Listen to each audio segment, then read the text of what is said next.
right. Well, congrats on the revival, guys. Thank you.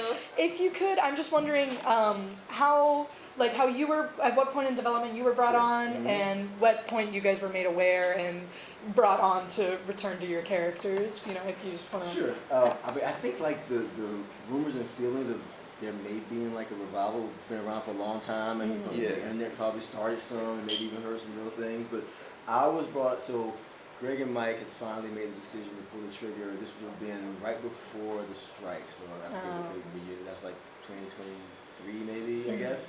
And they were having talks with 20th Animation and looking for showrunners. And I've known Greg for a while, and I was having dinner with 20th, and they were like, "I can tell you a secret. We're finally gonna bring King of the Hill back." I was like, "Oh, great! I'm a huge fan." I'm like, "Yeah, we're looking for showrunners." I'm like, "Why?" I've been asked. And they're like, "Oh, Greg and Mike thought you were too busy." I was like, "Tell them whatever I'm doing, I will stop." That's great. Yeah. So I've been very excited to come aboard. You were a longtime fan of the show. Longtime fan of the show. In fact, the secret I always tell, not secret, it was Greg tried to hire me early on King of the Hill, but I went to Fraser instead. Is that? And sometimes that's the best thing, you know, like a young lady. Sometimes saying no is the best thing you can do. So funny. Exactly. So, That's right. A man never runs after a stopped bus. I never heard that. That's what my I aunt was a would huge say. fan of the show. Oh, okay, I gotcha. And then, what point were you guys contacted or made aware of the revival? I don't know. I don't know how much longer. I never believed things. I know. You know, until it's real. So like, that was something that I never really entertained. You know, every year or so, Kathy would be like, "Oh my God, did you read this thing?" Like, there would be like little rumors, and she would send it, and I would be like, "Girl, it's not. It's not real yet. And, you know, so when it became a real thing, that's when it was like, pinch me, I'm dreaming. Yeah. So, sorry, like stepping back into these roles, would you say that it was similar? Like, did anything change, or what were the differences coming back and returning, or stepping into a new character entirely? I think you were talking about, like, there's a lot of muscle memory involved in this. These were just, we spent so many years doing them, and the characters were so well defined when we started it. And we were all younger I think we were a little younger. So it's really kind of in our DNA somewhere, these characters. Yeah. So stepping back in was not a thing, I think, for any Not of a us, problem. really. No. Yeah.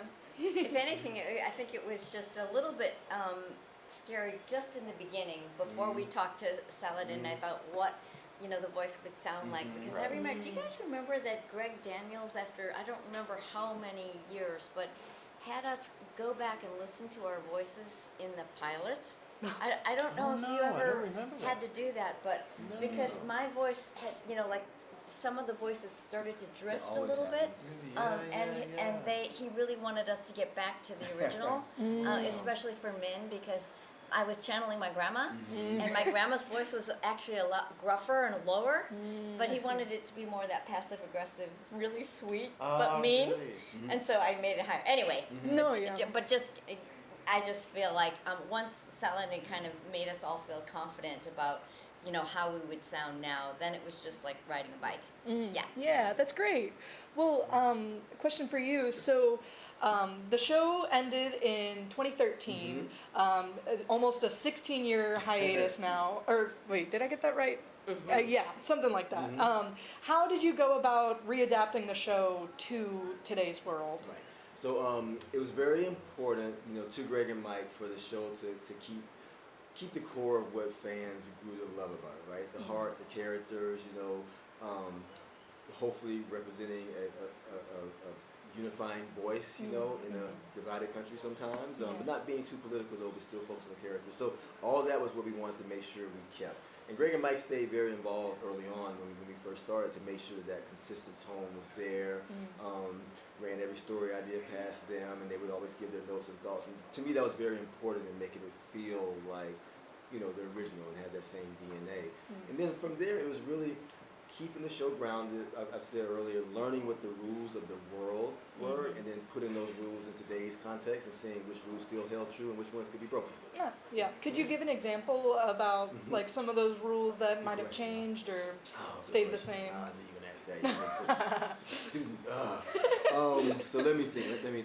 So one interesting thing, and I use Hank and Dale as an example. So Hank always represented, like I said, a sensible common sense middle ground, right? Yeah. When the show first came out, Hank had like a little bit of a conservative bent, probably. That was a cool thing for a character at that time. If you put him now on the spectrum of things, that's not the middle anymore. And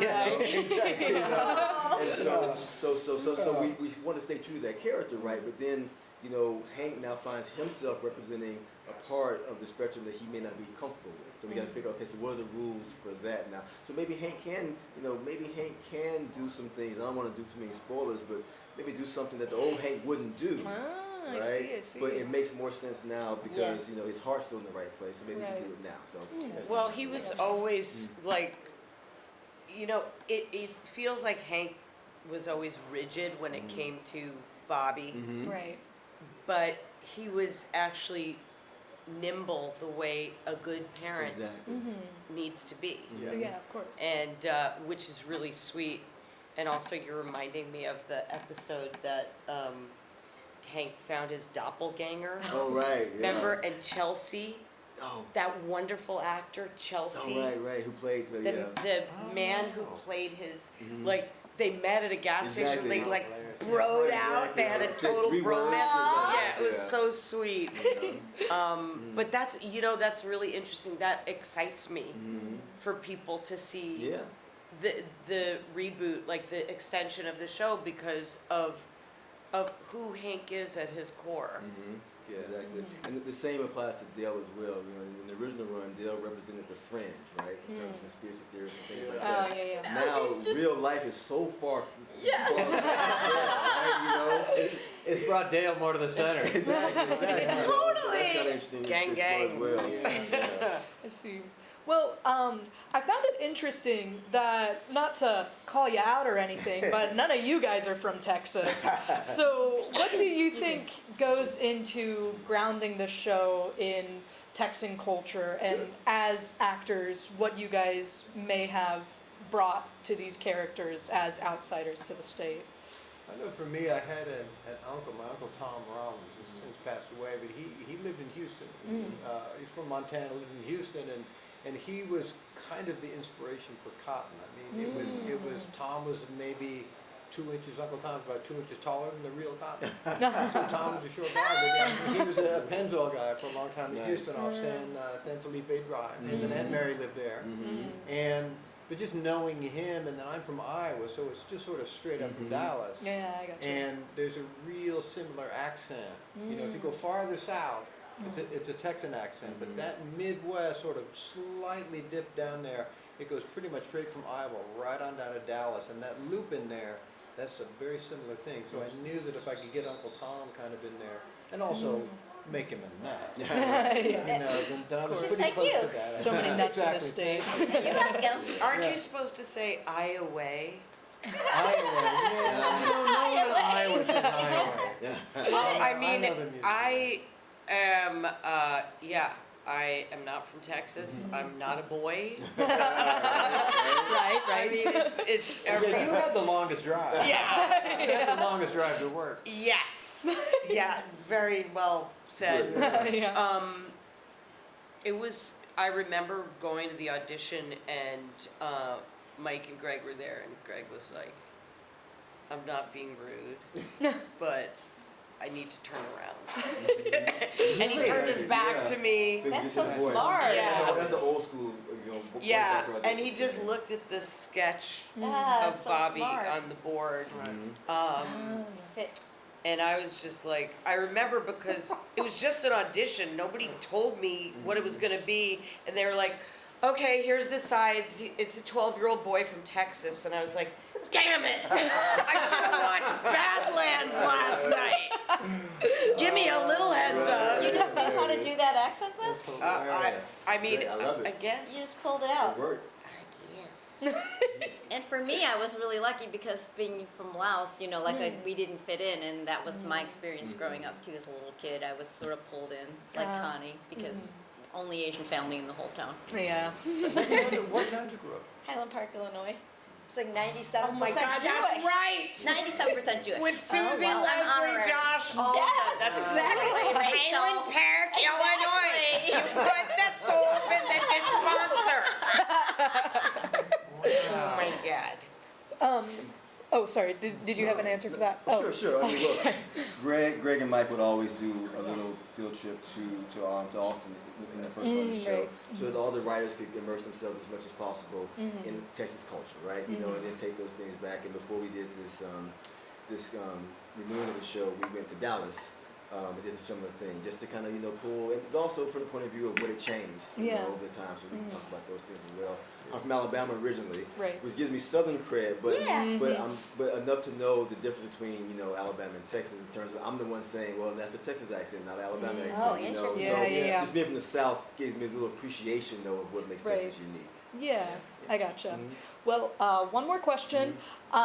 If you guys could give a piece of advice to students at UT Austin studying film, television, acting, what advice would you give them? I'll give you the same advice that I gave my daughter, who is a screenwriting major at UCLA, major in economics. Oh, well. Yeah, that's very valuable. I think that's what they want to hear. That's not what you want to hear. Might not get you the connections, but. I will just continue to pursue your art. Writers write, directors direct, actors act. You don't have to get paid to do that. Just do it. I remember years ago somebody asked me that, like, advice for an actor, and I said, you should become friends with a model and a welder. Because between those two people, they kind of know the entire world. And they can get you out of a lot of jams and invite you to great parties in different worlds. So don't worry about the thing that you're doing. Just get to know people who are other The model than and the you. welder. Right. The model and the welder. If they're the same person, well, that's the guy. That's jackpot. awesome. Yeah. Yeah. Yeah, I would say to don't be myopic. Have a plan B. Yeah. Always. That didn't work out for me.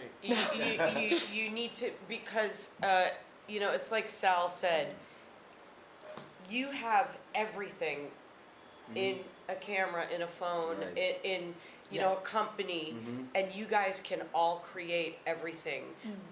But don't hit a wall if you can't do exactly the thing that you go to school for. Don't let it hit you like a wall. You're gonna keep going, and you need to live a big life. So become a blacksmith in every aspect of the business and learn every part of it. Because brilliant. it's going to inform you. And for the directors, take an acting class. Oh, yes. And for the writers, take a directing class, learn cameras, learn stage, all of that. It's just going to inform everything to make it And better. for the actors, put down the bomb. Yeah. I would say two things for actors. If you want to be a voice actor, study acting, because it's not just about doing a funny voice for 10 sentences. Right. You have to actually do the scene. Yeah. And then if you are studying acting, because I feel like that's the only thing you can sort of ground yourself in, because there's so much luck involved, just try your best to keep studying, and also don't take anything personally. Like if I could go back all those decades ago, because there will be a million things why you're going to hear no, and you won't really know why. So if you can just like let Have a thick skin! Oh my God, you scared the shit out of me. That's what Delicate. I'm a little delicate. All right. Well, thank you guys so much. We are all sorry. Did I cut you You off? guys I'm are so so sorry.